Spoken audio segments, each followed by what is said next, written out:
5 Live Boxing.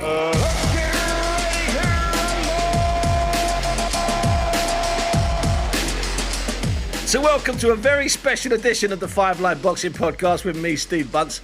After a weekend of quality, class and pride at the O2, it's the time really to look back on Joshua Buatz's performance, not just in the ring, but his place in the grand scheme of boxing things. And it's time, finally time, after 5 years of podcast history, and yes, we've made some history, to take a look at the pound for pound issue.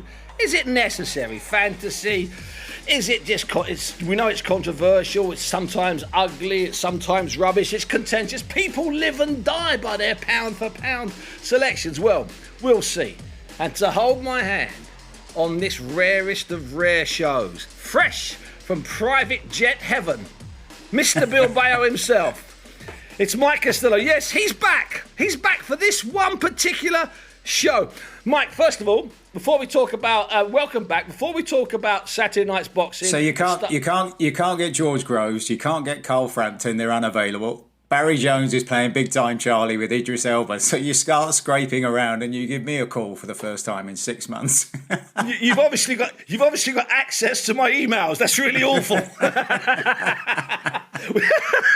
That's actually not true. That's not true, because we did have an option on Carl Froch, but hey, that's neither here nor there. The one you didn't mention. But Mike, I've got to ask you first before we talk about Saturday night and before we look at the pound for pound, the whole pound for pound conundrum. There was a brilliant picture of you on Saturday morning on an airstrip in Bilbao, about to get in a private, tiny little jet. And you're laughing because you know you're doomed. Because we know you've got a stylist over there on DAZN, and suddenly you're about to get on a jet. There's Eddie at the front and another 5 or 6 guys that we know all work for Matchroom and DAZN. And you're getting on the plane. But I have carefully scoured the internet, and there are actually no pictures of you on the plane. So is that a Ryanair ticket I spy in your pocket, or were you just posing by the little jet? Tell me the truth. Oh, what an experience, Stephen. As we were waiting to get on, we had this discussion because when Eddie and Frank Smith came out on Friday after their weigh-in for the show at the O2, they got a jet out to Bilbao to get there in time for the evening show that we were doing there. And they were on the runway, and the pilot turned around and said, "We've got some engine problems." And so they've had to turn back, and they very nearly missed the show in Bilbao. Oh, wow. We were having this discussion when we got to the airport on Saturday morning. And then, I mean, the kind of discussions you get into, what if the plane goes down? In what order will we all be mentioned? So you've got Eddie Hearn, Darren Barker, former world champion, David Diamante, you've got Frank Smith, and you've got me in there, and you've got which order are the newspapers and the websites going to announce the people who were on the plane that was downed? Well, I tell you what, it wasn't going to be alphabetical. and it wasn't going to be high order. I mean, I would have been in the and others. Yeah. No, it really tickled me that. I love that thought, because you're standing at the end of the row, like 5 or 6 you're about to get on. And as I say, you were laughing, and I knew the moment I saw you smiling and laughing that you knew that picture was going to go public domain, and the next time you were sitting with me on this show, that it was going to get asked. Okay, let's jump. Bilbao was fun, by the way. It was a great win for JJ Metcalf, I thought. It looked terrific, just quickly. And a terrific show, and I thought he really handled himself well all the time over there, Steve, because a Kerman Leharaga night in Bilbao, just to veer off for a moment, is one of those special boxing nights, Steve. It's one of those nights that you would adore. He is beyond cult hero status over there. And last time we were there in December, there were still COVID restrictions about the number of fans they would allow in. But this time it was very close to full in the Bilbao Arena, which is used mainly for basketball. It's got a capacity of around 10,000, but I've used this phrase before, Stephen. It's not a contradiction. There's a heat in the sound as they walk to the ring. I remember Bradley Skeet many years ago when he went there to challenge Leharaga for the European welterweight title. He said it was the most frightening experience of his life. He couldn't explain the level of hostility. Oh, brilliant. And that's what Metcalf had to deal with on last Friday night, and it was a terrific experience and a terrific show. And a great win for him. So the next, Mike, Joshua Buatsi against Craig Richards, the type of fight that way for years and years on the pod, you and I were talking. We wanted to see Buatsi in a domestic fight. There were enough guys out there. 2 and 3 years ago, there were the same guys. Craig Richards was there. Lyndon Arthur was there. Anthony Yard was there. Callum Johnson was there. Over the last year or so, another 2 or 3 have been added to that list. And those original contenders, good top world-ranked British fighters, are still there. Going into Saturday night's fight, Mike, because I never spoke to you in the build-up on account of you jet-setting around the world, etc. What was your gut feeling about the fight going in? What did you expect? Not necessarily who you thought would win, but what did you expect from the night and the fight? One of the aspects I looked at, Steve, was the win for Dimitri Bivol over Canelo Alvarez, and then how that related to his win against Craig Richards. And I said to you a number of times when we were doing this on a weekly basis, how I'd made the mistake very early on in my career of judging boxers by losing form. And the one I always go back to very early on in my reporting career was when Donovan Razor Ruddock came over to fight Lennox Lewis, way back in the early 90s, 1992, I think it was. And Razor Ruddock had 2 fights fairly recently at that time with Mike Tyson. One of them had gone the distance, and I'm thinking if he goes the distance with Mike Tyson, he can handle Lennox Lewis. And so I've always been wary, having made that mistake, wary of judging fighters by losing form. And I didn't really know how to evaluate what Craig Richards had done against Dimitri Bivol, because some of what I saw that night indicated to me that Craig Richards could have done more. Did he do just enough to lose that night? That's one of those aspects that I was puzzled about. I thought, generally speaking, the greater pedigree of Buatsi would be the key. I happen to think that was the case. He was slightly quicker. He was slightly more powerful with his shots. But I absolutely thought this was a pick-em 50-50 fight, Steve. If you look at what the bookmakers were offering, many of them had Buatsi at 6-1 on. I didn't see it anything like that kind of fight, and it didn't turn out into that kind of fight, even though in the end ultimately they were proved to be right. But also there was something really kind of special about this, Steve, as well, for us and our background and where we came from, what we came through, that these two fought in the South East London Divisional Championships, part of the old ABA Championships way back in 2014.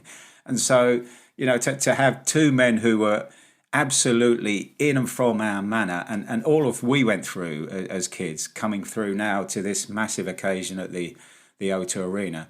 I was just so excited about it. I did think Buatsi would win, but not with any great conviction, Steve, I have to say. And I was just thinking also about how this year's been really strong for domestic boxing here, Steve, starting out early on with Chris Eubank Jr. against Liam Williams and Josh Taylor against Jack Catterall, Amir Khan against Kev Brook, and then Tyson Fury against Dillian White, and all these domestic clashes, and just how strong the sport can be when we finally get them in the ring together. And somehow this one became slightly better than those. I mean, you know, not suggesting that either of these two are as good as Josh Taylor or as good as whoever, but it was just something special about it. It was very much, and I don't use this phrase as often. I don't use this phrase often. It was something very. There was an old school feel to it. There was something very old fashioned about it. Maybe it's because me personally, the light heavyweights in the 70s was a special division for me, because I thought there was something enigmatic about Chris Finnegan, the 68 Olympic middleweight champion, and of course John Conte, who's my sort of favourite fighter of all time. So I've got this real sort of, you know, lovely feel and a love of that division. And there was something about this fight that gave it that. And you touched on there, Mike, the fact that they'd fought at the Territorial Army Centre in Grove Park in 2014, in basically the Southeast Divisional stage of the national championship.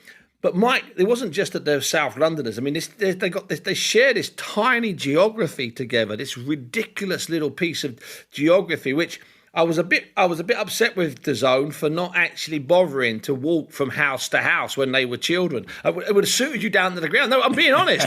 You know the kind of thing I mean. You're outside number 7 Peyton Street, and you've got to walk all the way to number 5 Coppell Lane, which is all of 400 metres away. I was really disappointed. I mean, listen, I didn't expect it I didn't expect the BBC to send me down there and do it, but I thought it would have been a classic DAZN move. That you could have walked from one street and you could have had one of your dance partners at DAZN meet you in the middle and you could have done it in real time.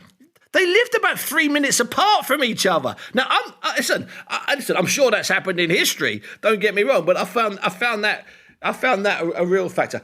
Once we got to the first round, I think after the first 5-10 seconds, it was obvious then we had something special on our hands. There was no slow cooking process here. This was ding ding. We're going to go first 10 seconds. And Steve, I wondered what sort of fight we would get and what sort of attitude they would take into the ring, because they have been friends. There's no question about it, and they've spent time sparring together as well. As far as I know, they haven't sparred since 2017. But I wondered whether just a bit of that venom would have been diluted, Steve, because they do know each other well. And I know, yes, they'd had various interview situations where it did get relatively spiky. But I just wonder whether that background that they had would just dilute some of that venom, but not a chance. Not a chance. When Buatsi got on top at the end of that first round, I thought this might be quick. I genuinely thought it might be quick. So did Buatsi. Great credit to Craig Richards for coming back. I know you had it a different way to me, but I just thought it was fascinating to watch all the way through. Tony Bellew scoring it for DAZN gave all of the first 7 rounds to Buatsi, Steve. And I know he got a storm of abuse online for that, but he stood by it, still stands by his conviction, and that's fair enough, Steve. What his view simply was that Buatsi was doing enough to win the rounds. They were very close, competitive rounds. It was one of those fights, Steve, you thought might turn out into a 120-108 scorecard and yet still be very, very competitive. As it is, Richards really did find something in the last 5 rounds. But I did think that Buatsi was very dominant, certainly over the first half, Steve. Yeah, I wouldn't have had a problem if it had been 2 rounds either side. I had no problem if Craig had got it by a couple of rounds, or I had no problem if it had been a draw, which was good odds, 20-1, by the way. Sometimes you get about 20 to 22s, and I didn't have a problem with Buatsi winning it by a couple of rounds. I had absolutely no problem with the scores. For me, it could have gone the other way, but I had no problem with that. The thing that I just enjoyed all the way through it was the absolute quality. Just the amount of quality. Some of the defensive skills from Richards when he was backed up. Some of the variations on his lead shots. And some of the stuff that Buatsi was putting together. It was, we were in a privileged position. Both you and I were sitting 8 feet from each other. We could lean forward and we could touch. We could actually hit the canvas. In fact, I was working with Jonathan Overend, the veteran broadcaster who's a quality operator, and he did that before the fight. He actually leant forward and tapped the canvas to let people know on radio how close we were. And you could see from that distance, Mike, that they were getting, Craig Richards was hurt several times and recovered quickly, but Buatsi was also hurt. And then as we're going into the last 3 or 4 rounds, with Richards just starting to find his range, starting to find just a little bit more accuracy and putting a bit more into his shots, I was actually wondering, I wonder if Buatsi's going to struggle over the last couple of rounds. It was a fight of endless intrigue, quality. And I think the one of the things that I mentioned it in the intro, Mike, but I think we need to introduce it now after we're 10 or 15 minutes into the pod, was pride. And I think pride played a great factor because I truly believe that Buatsi caught Richards in the first couple of rounds with better shots than have left most of his opponents dazed, confused, or on the canvas. I don't think there's any doubt about that. And that's not because Craig Richards has got the greatest chin in the world. He's got a good chin. It's because pride's a factor. And that's what added something. That's what makes it, and I'm going to use that word again, that's what makes it such an old school fight. This wasn't a manufactured rivalry. In fact, it's hard for the pair of them to be enemies. A bit spiky is about the best you could say about the nastiness in the build-up. It was just pride, Mike. And that's you can't replace that, and you can't build a belt for it, although Maurizio Sulaiman probably is right now. And of all the elements we can take away, Steve, of all the lessons that we can take away, is that both of those who've had a lot of inside the distance successes in their careers are very likely have to go the long route when they get to the elite level, if they're going to challenge for world titles. And I know Craig Richards has already done that and has gone the distance. I think they've shown that, yes, they hit hard, but as you go up in grade, generally speaking, the chins get more resilient, and that's what they found on Saturday night. Buatsi landed a lot of heavy shots, as heavy as you say, as heavy as he landed at any stage in his career. What I thought was interesting as well, Steve, in Buatsi was that I think that previous fight that he had 9 months ago, and maybe that long time out of the ring was a factor for him, but against the Latvian, Rikārds Bolotniks, who's teak tough. Now, he was never in danger of losing that fight, but it was a hard fight. He knocked Bolotniks down in the 6th round and was absolutely spent. He told us afterwards, absolutely spent, and then took the 7th round off, almost went for a holiday, went for a stroll around the ring in the 7th round to refuel. Now, he had to do that in much smaller pockets in this fight, Steve. He was doing it for 20 seconds and 30 seconds at a time.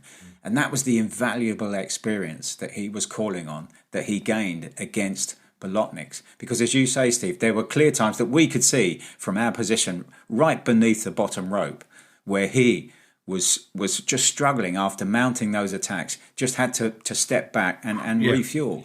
And I thought that was a really measured part of his performance. Without trying to find a flaw or any little sort of tiny errors made by either of them, is there a slight argument that Richards could have done a bit more work in some of the rounds? Just once or twice, just like he did against Bivol. Because against Bivol, my opinion is he was about four jabs away in 3 or 4 rounds from winning the title on that particular night. It was, one score was tight, the other two were not as tight. But he could have, without a doubt, nicked it that night. With who knows? Perhaps Bivol would have responded. We don't know. But I thought the other night they were just. And when I was interviewing Craig later on up in the ring, and then I saw him backstage in his dressing room. And I just got the feeling that he knew he'd come real close, and he knew as hard as they fought. I just feel that he's possibly thinking this morning, I could have done just a little bit more in that round, as he's watching it back with Peter Sims. Yeah, and in our DAZN studio, Steve, Conor Benn, who's been around Craig Richards in the gym for a lot of time, said that there might be an issue with self-belief. Yeah. And as well as that, Steve, that's for somebody who's around him to say. So, we have to listen to that. For us on the outside, who don't know him so well, I wondered whether it was an issue of he was wary about what was coming back at him. Yeah, and that's understandable. Was never taking that real gamble and just firing away when he knew he could do that without necessarily getting real damage coming back. But I actually think that Craig Richards grew in that fight as well, Steve, and I think there's a lot he can take from it as well. And interesting, at the press conference afterwards, Virgil Hunter was saying that he believes that Buatsi is still another fight at least away from the very best in the division. And I think that's an accurate assessment. And so do I. Another fight like that, without a doubt. So, Mike, where do you find a fight like that?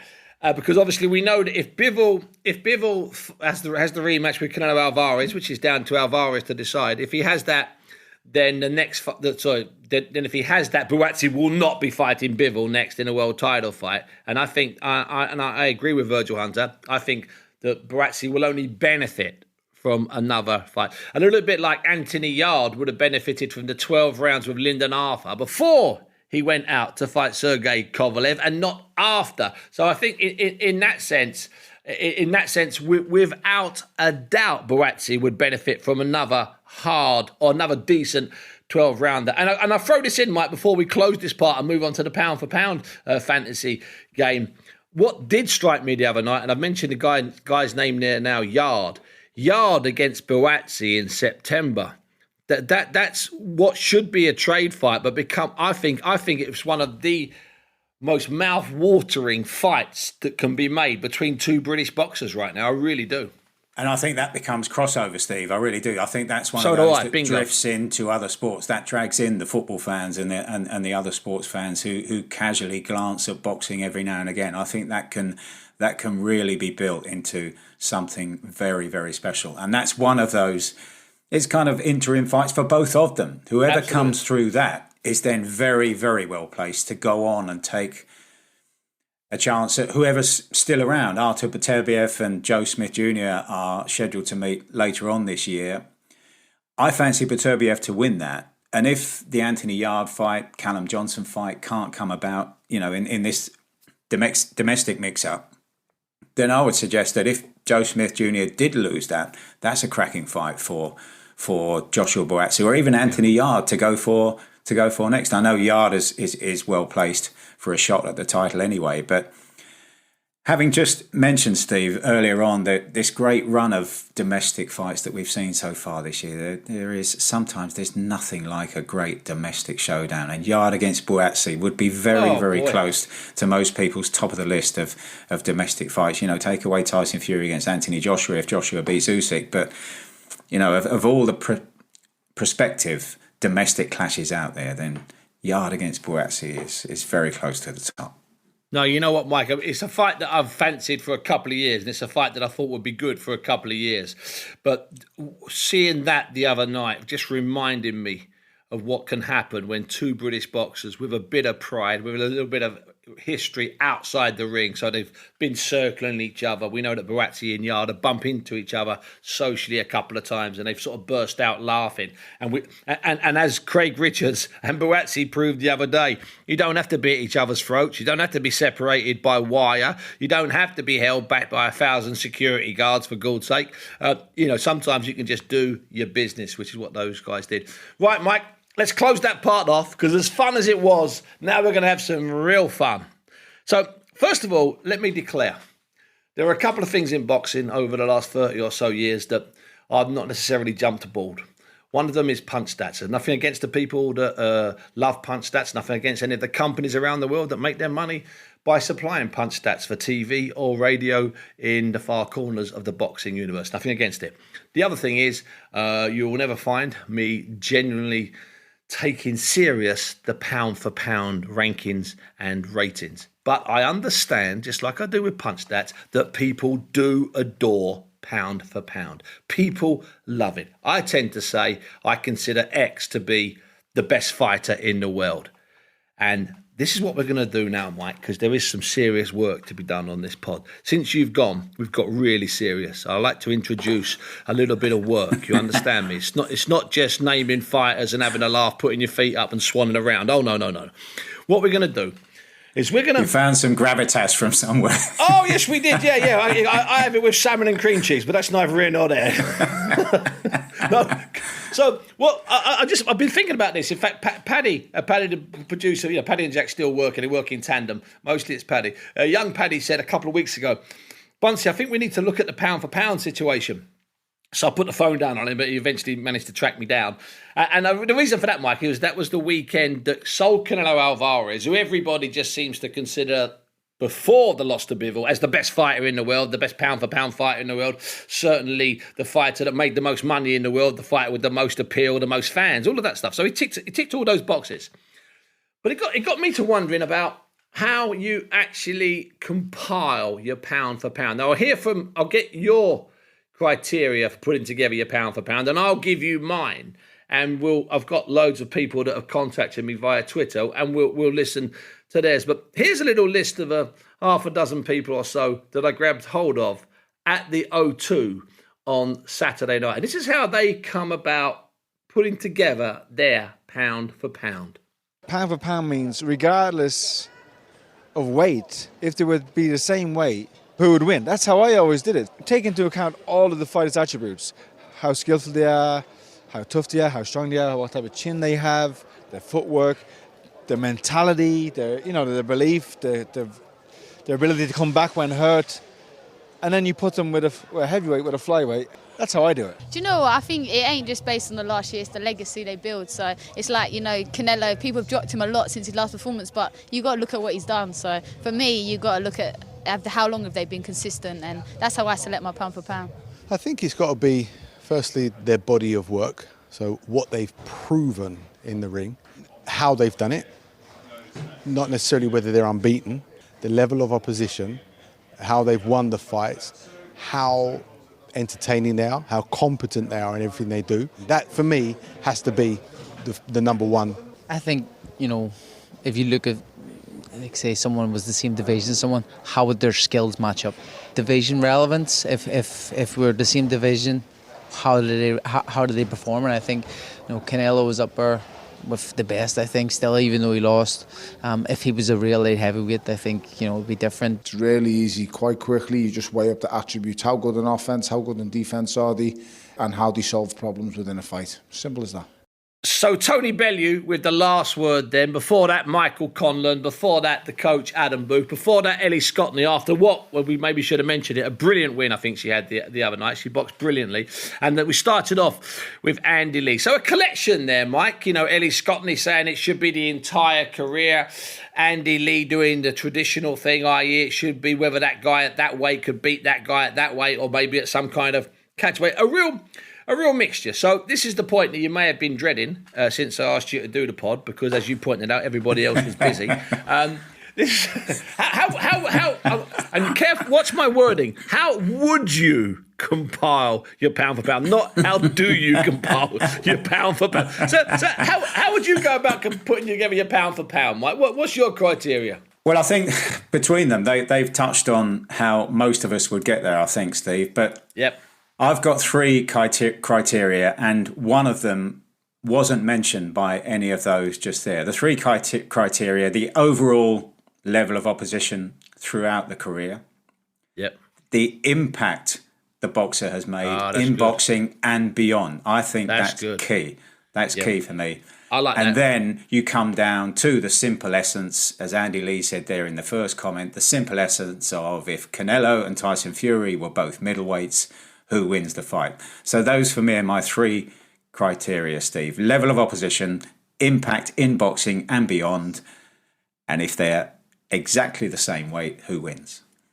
Yeah, because the impact's quite interesting, because obviously we've got impact globally. So a lot of people, a lot of rankings, let's say the Ring, the Boxing News, and some of the more revered boxing journalists, they all seem to sling in Naoya Inoue in there, which is understandable because obviously his impact in Japan. I mean, so picking up on your second point, his impact in Japan would be enormous. Now, I'm not sure, me personally, Mike, I'm not sure how far you go back. So I tend to disagree a little bit with Ellie Scotney, and maybe I even disagree a little bit with you, which is a rare thing. I'm not sure if I would go back more than about a year. Simply because... So do you put Bivol in your top three? No, because that's another one of my... For God's sake, Mike, how long have you been away? You think it's going to be that simple? You know there's going to be at least 7 asterisks attached to Bivol, for God's sake. No, of course not, because Bivol falls into the fighter at his or her given weight. So consequently, as great as that win was for Bivol, and that would certainly catapult him into any top 10 I was putting together, he actually doesn't, in my opinion, knock Canelo off of any perches, simply because, Mike, Canelo didn't box poorly, get stopped, get exposed, or quit with a bad thumb or bad toe. Canelo simply fought the wrong big guy at the wrong time. Whereas Canelo still, if you look at Canelo, say his the last year of Canelo's history, he's got 2 brilliant wins over super middleweights. Billy Joe Saunders last summer and Caleb Plant in whenever it was, November or December. So that to me doesn't, the Bivol loss doesn't knock Canelo off of his horse, so to speak. Although I'm alone, I'm not necessarily alone in that, but there's very few people agree with me on that one. I know what you're saying, Steve, about we've had this before. I think a couple of times at the beginning of the year, Steve, we kind of looked around at, how those kind of pound for pound rankings stand when we were doing this on a regular basis. And we put that question out there. Does a single win make an impact? Because Bivol beats Canelo, does he take Canelo's place? And I think back to results like Ken Norton beating Muhammad Ali, Steve, because Ken Norton beats Muhammad Ali. He doesn't replace Muhammad Ali, whether that's in the heavyweight rankings or the pound-for-pound rankings at the time. Great win though it was, he doesn't replace Ali. So I think going back to what Ellie Scotney was saying, and which I kind of echoed, I do think you have to look at the overall level of performance. Look at Canelo, for example. You can look at, even if you're saying go back a year, maybe go back a couple of years, then not a couple of years, but you go back 5 years with Canelo, and it takes in Golovkin and Daniel Jacobs and Kovalev, who you were talking about with reference to Anthony Yard earlier on. Then there's Callum Smith and Billy Joe Saunders, and even going back, Steve, there's Austin Trout and James Kirkland, very, very capable fighters. It's the most solid record. And then what's interesting with Usyk, who, we'll name check some publications, Boxing News and The Ring magazine both have Usyk number one, and DAZN's current number one, if I'm not mistaken, I mean, it could have changed, I know things change, this change all the time, is Usyk. And the interesting thing about Usyk, and Boxing News, Matt Christie writes about it in his piece about the top 10, which appeared last weekend's edition. He says that even though Usyk is ranked at number 2 at heavyweight, it's the body of his work enables him to be ranked as number 1, which again sounds ridiculous, but I can see where he's going. Andy Lee, of course, in the rest of that interview, Mike, did point out that as far as he was concerned, Tyson Fury as a flyweight, Tyson Fury as a middleweight, Tyson Fury as a heavyweight is untouchable. I just want to read you a couple of things that people sent me, Mike. Kieran Cox says, I put Tyson Fury at the top, let the rest battle it out. So he kind of agrees with that. Langan Sarsfield said it's 3 criteria. Years active, that's not a bad one. The number of championship rounds fought, the titles won, lost, and here's the key, won again, which I'm up for that. Anthwin Stanley said, technical ability, resilience, opponents faced, and how would a fighter compare in other weights? And then he uses an example. Would Vladimir Klitschko beat Pernell Whitaker at welterweight? Well, here's an interesting. I want to turn that on its head, Mike, and I throw this back at you because you instantly did it. With Golovkin, okay, you made Tyson Fury, if I'm not mistaken, drop down to Golovkin's weight. Not Golovkin, so with Canelo, you made Tyson Fury drop down to Canelo's weight. Well, what about if we stick Canelo's style up with Tyson Fury at heavyweight? So I'll turn that one on its head. How would Pernell Whitaker, compare to Vlad?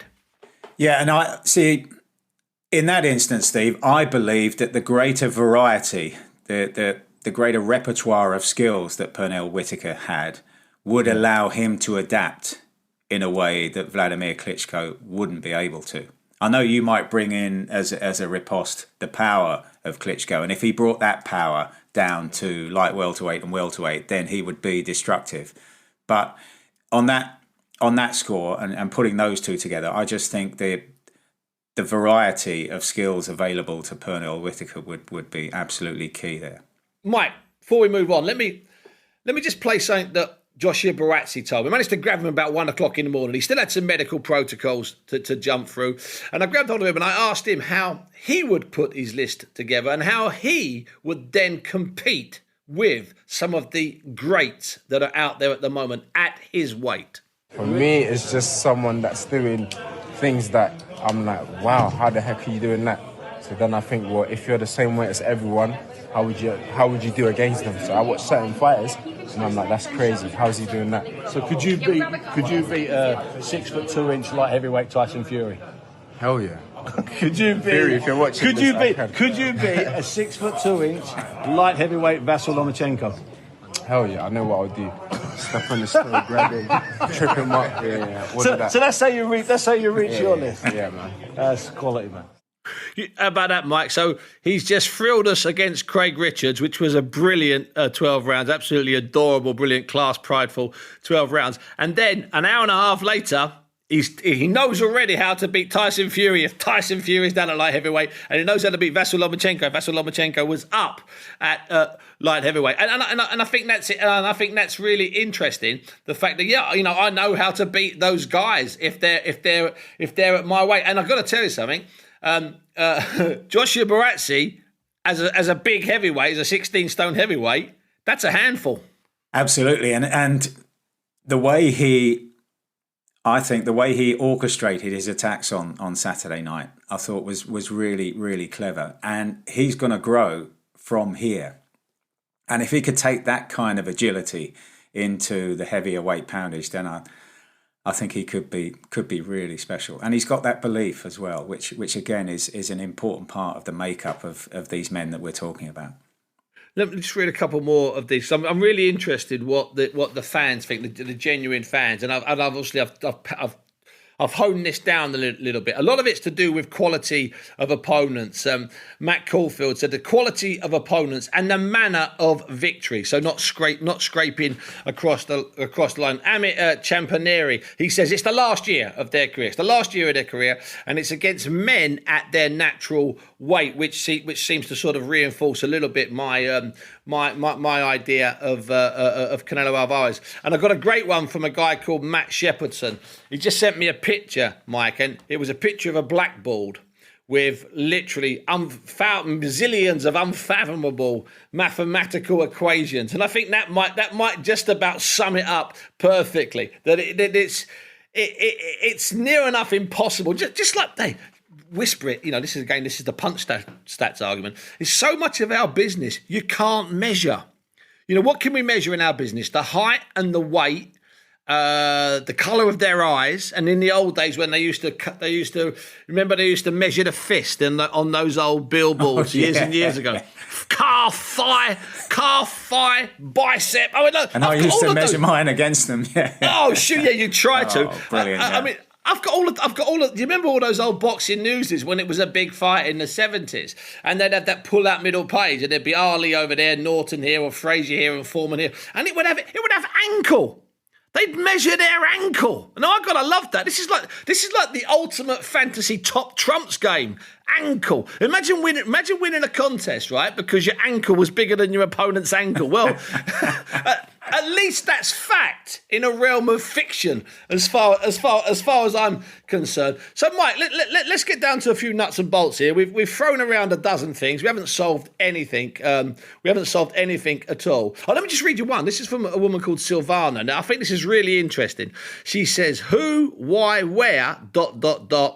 The real pound for pound king is the person that we all know without doubt is that number one, that champion." That raises an interesting point, Mike, because over the last 60 or 70 years, I sat down and looked at this and I thought, okay, well, who's been the clear, untouchable number one in the last 60 or 70 or so years? And I thought, well, there's definitely years when Muhammad Ali's been untouchable. I think that's beyond doubt.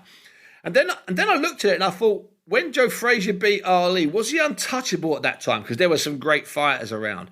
And then I thought, when Ali regained the title, was he untouchable? Yeah, he probably was. And then in later years, maybe not so. And then I looked at Sugar Ray Leonard. Then I looked at Floyd Mayweather. Then I looked at Roy Jones. And I've got to be honest with you, Mike, and I put you on the spot a bit here. I should have maybe pre-warned you, sent you a text.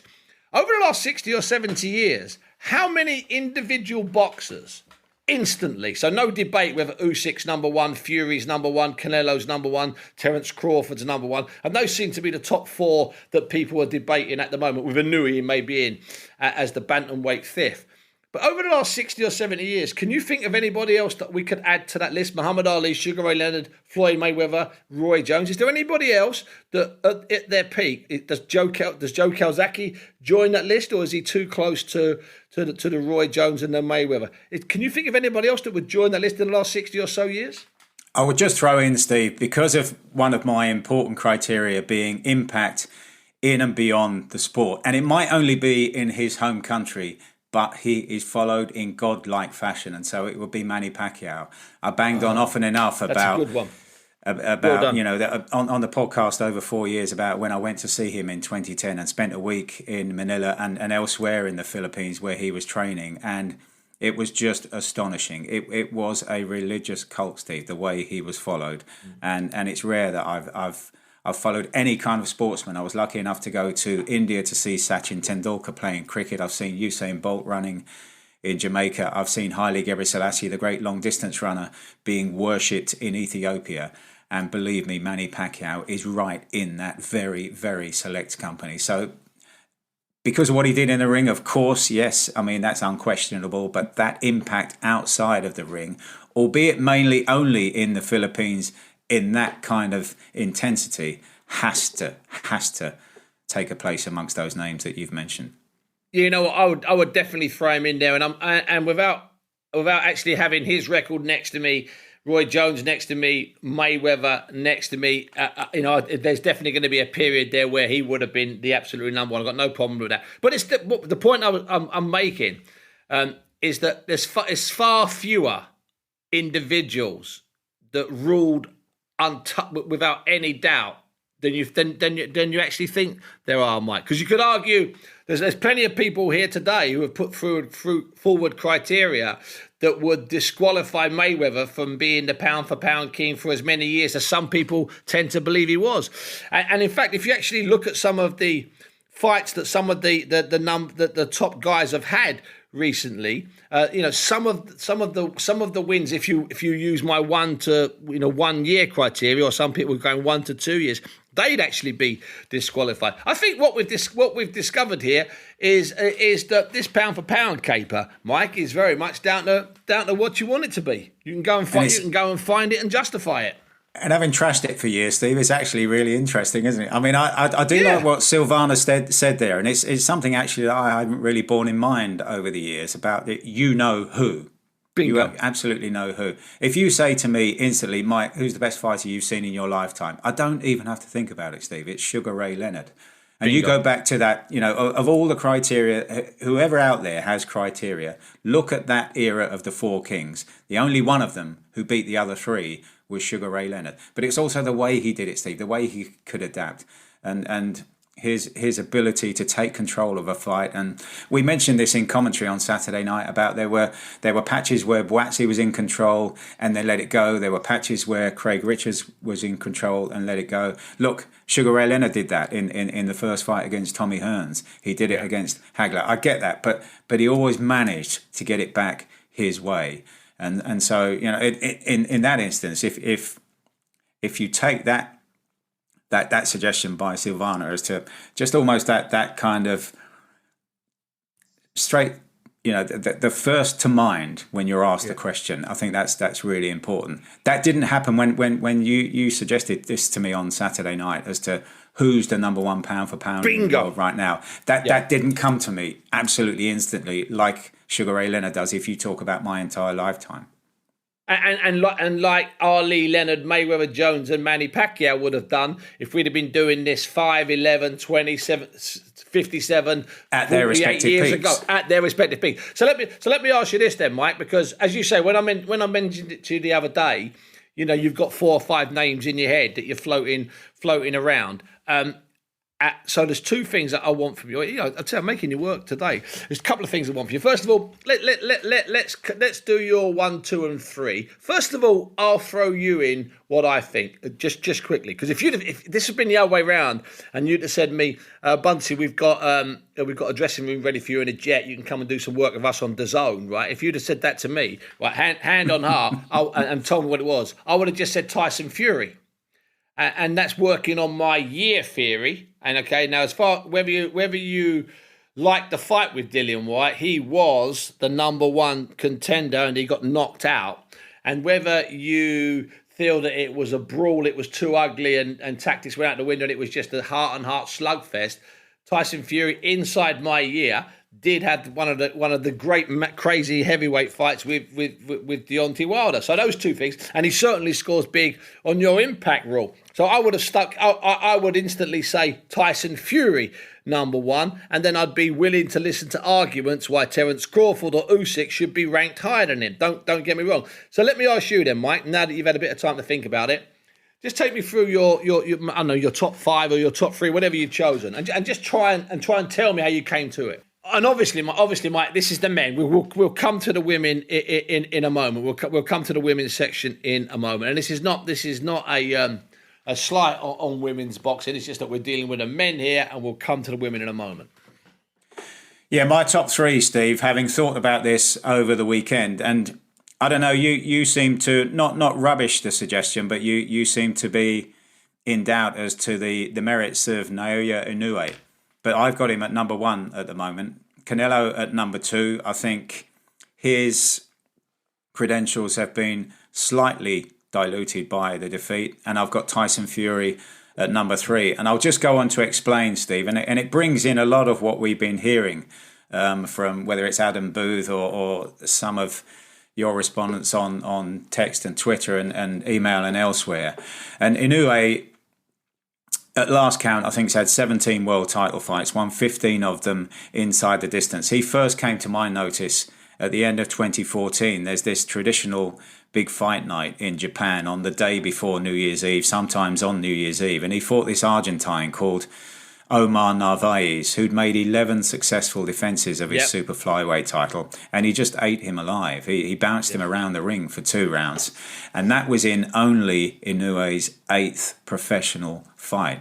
I've seen what he's done to Emmanuel Rodriguez in that World Boxing Super Series when, after one particular body shot, Rodriguez turns to his corner. Now, this is an established, brilliant world champion. Turned to his corner as if to say, what was that?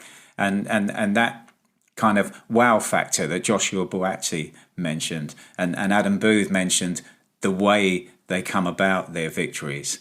And he also fought a guy from the Dominican Republic, Juan Carlos Payano, also in that World Series of boxing, or World Boxing Super Series, and just got rid of him in a single round with a very deceptive right hand. It was kind of a left-right combination, but he disguised it brilliantly. And these are very, very good fighters that he's getting rid of in 1 and 2 rounds, Steve. And then later on in 2019, we're going to see the rematch next month of his fight against Nonito Donaire, which was one of those mini classics. And he showed another side of him there, that he can come through, that he can not grind out a victory. He's too classy for that, but he can do it the long way as well. And I just think that overall body, I get what you said earlier on about his impact is big in Japan and not necessarily elsewhere, but I can't get away from that body of work. I was looking back over previous podcasts, Steve, and notes I'd had, and Inoue's always been there for me. I'm just struck by also, Steve, I just love the way he fights as well. And some of that is just personal, rather than looking up and down the record. Some of it's just personal. I love the way he fights. And that's really interesting because no one managed to mention anything to me, and you just mentioned a key word there, is that one of the maybe the judging tools, the criteria could be that it's personal, that you actually like the way he or she fights. Here's why, listen, and the Inoue impact and the Inoue legacy and the Inoue body of work, great. But under my last year, the year stretches to 13, 14 months, by the way.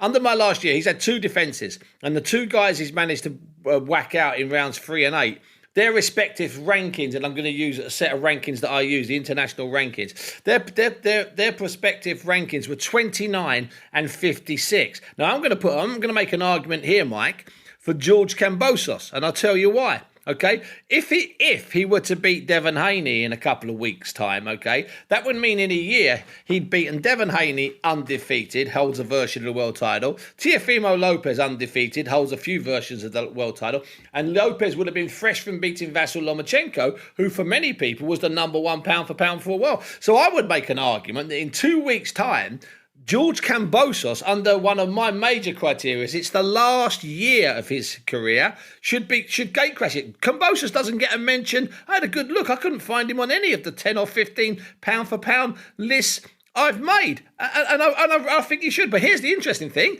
It's arguable that George Kambosos isn't even the best lightweight. We're getting into a can of worms here, my son, and I'm a proper can of worms. I'm pleased you got Canelo at 2, Mike, because I tend to agree with that. And it comes back, Steve, just very quickly to butt in, sorry, mate, it comes back to how much importance you put into one single victory. And in 2 weeks' time, we can have that argument. But until he beats Devin Haney and then builds that body of work that we're all talking about, then I think that's a difficult argument to make. But Canelo, yes, still at number 2 because of all that he's done, Stephen. Just briefly to revert back to Naoya Inoue, and you were saying about the numbers and the rankings of the opponents he's faced. It's not been easy in Japan because of their ongoing restrictions for a long time to get opponents over there. So when you use your kind of 1 year criteria, the pandemic sometimes I think weakens that slightly. But yeah, Canelo's number 2.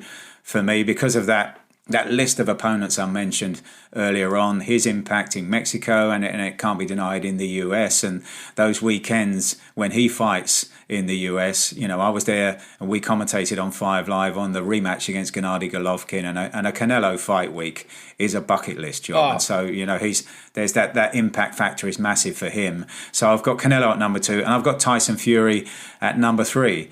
Because of the sheer ability of a man at 19 stone to do what he does and still be able to move around the ring the way he does. But I go back, again, the overall body of work, lovely clipping uppercut to get rid of Dillian White. Beautiful how he just found the timing and the measurement. It was absolutely brilliant. But Vladimir Klitschko and Deontay Wilder, the Wilder third fight, one of those fights that everybody talks about on an almost daily basis. But if you look at Vladimir Klitschko and Deontay Wilder, he's beaten 2 men who had made 33 successful defences of the world heavyweight title between them. And he beat them either in their homeland or their adopted homeland, in the case of Germany for Vladimir Klitschko. He beat 2 very different men with very different styles, and he beat them in different ways. So a bit like Sugar Ray Leonard, went close against Roberto Duran, but then outboxed him second time round. The way he beat Tyson Fury, beat Deontay Wilder second time round, and then got himself off the floor again to do it third time around. And going back to what we were saying about the impact on the sport as well, and what he's done outside the sport and the inspiration he's been, that's absolutely massive. And look, this could all change, Steve. All 3 of these have got the ability, I think, to even enhance their reputations, and that order might change by the end of this year. But for me at the moment, it's Inoue 1, Canelo 2, and Tyson Fury's in third place. As far as Usyk's concerned, Steve, it seems to be he's a very popular choice at number 1. I like what he did at cruiserweight. If he beats Anthony Joshua in the rematch, he would creep into my top 3, because that starts to build his body of work as a heavyweight. If he beats Tyson Fury, he goes top for me. And Usyk, of course, obviously, because he scores heavy on your impact chart because of the work he's been doing on the front line in Ukraine.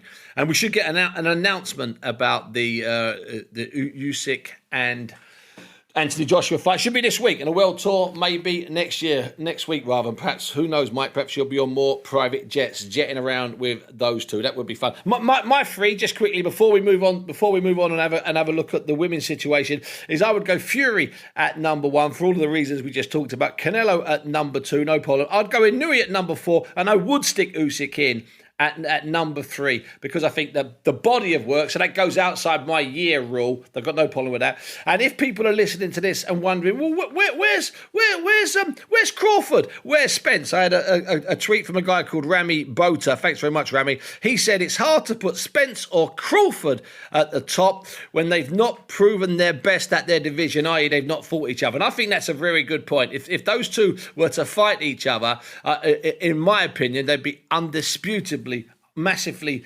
highly ranked. Although, of course, there are various people. ESPN in the USA, they have a panel of 16 writers, YouTubers, boxers and pundits, and they do have Crawford at the top. And I don't have the time or the energy to debate that with the 16 of them. Let's put it that way. Michael, let's move on. Let's do the women. Let's do the women. And in some ways, some people might say this is easier. And in some ways, people might say this is harder, because if you follow my rules and regulations for a year, it makes it interesting. Number 1, can we both agree it's Katie Taylor? Absolutely. And Steve, I don't think there is the number of standout performers in the women's game at the moment that makes it a difficult choice. Certainly for number 1. And it doesn't drop down deep. For the men, you could have an argument right the way through to 7 and 8 and have a really fierce argument. I don't think that scope is there yet in the women's sport. And it would be fascinating, Steve, to do this all over again in 10 years' time and measure just what the difference is and just how much harder it is in 10 years' time. If you look at the recent Women's World Championships, you've got like Mozambique winning 2 medals, Steve, in the World Championships that have just finished in Turkey. Two gold medals for the Irish team, absolutely flying. So, and the standards, as we've been saying, Steve, at those championships are developing, and that in turn gives us an indication that the standard in the professional ranks is also going to build. If you see, you look at Ellie Scottney at the weekend, and you look at Chantel Cameron was in against the Argentine Victoria Bustos. Victoria Bustos at the age of 39. You see a lot of these ex-world champions still floating around, Steve, to their late 30s, in some cases into their 40s. It's old champions being recycled as that younger generation is just waiting to come through. So in a few years' time, we'll have a much more heated debate about the women's pound-for-pound list. But for me, this was fairly straightforward. So Taylor at the top. Now, would you go Serrano second then, on account of that being such a hard, tight fight and the fact that she's still active, and even though that's not necessarily her division, or would you put Shields for her last year above Savannah Marshall? Would you put Jessica McCaskill above them? So I agree. We can't. It's not a fearsome debate, but there is still, over the 6 or 7 that are contenders for the number 2 slot. That's a fairly decent. I mean, I'd make a case. Me personally, I'd make a case for McCaskill, Marshall, Shields, and Amanda Serrano to be number 2. But I think Amanda Serrano, because of that performance against Katie Taylor, Steve, and I think what was kind of overlooked in the build-up to that fight was how little time Serrano had actually spent as a lightweight. Yeah. She's bounced around all these different weight divisions. So I think she must take tremendous credit for pushing Katie Taylor so close. According to many, won the fight. And really, she had very little experience in the lightweight division. Now, I get that women can bounce around the weight divisions seemingly more comfortable than men can do. Although I think that will change as well, Steve, as the standards rise. I think it's going to be much, much more difficult for women to bounce up and down 6 and 7 weight divisions. But Serrano's performance against Katie Taylor, running her so close, has to make her second on my list. And third, Steve, is Claressa Shields. Now, I wrestled with Shields and Marshall because I happen to think Marshall can beat Claressa Shields. But so do I. Shields' overall body of work at the moment is much better than the level of opposition that Marshall has faced. So what we've actually seen, as opposed to what I think might happen, points to Claressa Shields. So that's my 1, 2, 3, Taylor, Serrano and Shields. Yeah, I've got no problem at all with that. Absolutely no problem at all with that. As you say, I can make a good case for Marshall being above Shields, and I can make a decent case for Shields being above Marshall. And I do fancy Marshall to win when that fight happens. It's going to be later in the year now. We're hoping it'll be June or July. But Marshall's picked up a slight injury. I'll tell you what we'll do, Mike. Later in the summer, we'll do a historic pound for pound. That's what we'll do. We'll do a historic pound for pound. Well, it's been a delight and a pleasure. It was terrific on Saturday night. I enjoyed every moment of that, including, I'm just going to mention his name, Alan, and I'm going to get it correct, Alan the Savage Babbage. We haven't got enough time, and I haven't got enough energy left or battery left to go through that particular fight. But if you can find a few minutes, try and watch that fight.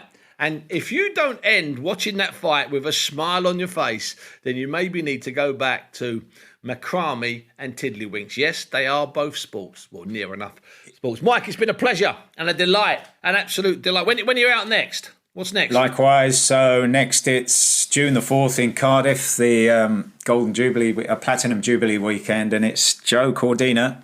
He's got a world title chance against Kenichi Ogawa, the Japanese fighter, who's very, very impressive. And that, when you talk about 50-50 fights, that absolutely is a 50-50 fight. Great chance for Joe Cordina.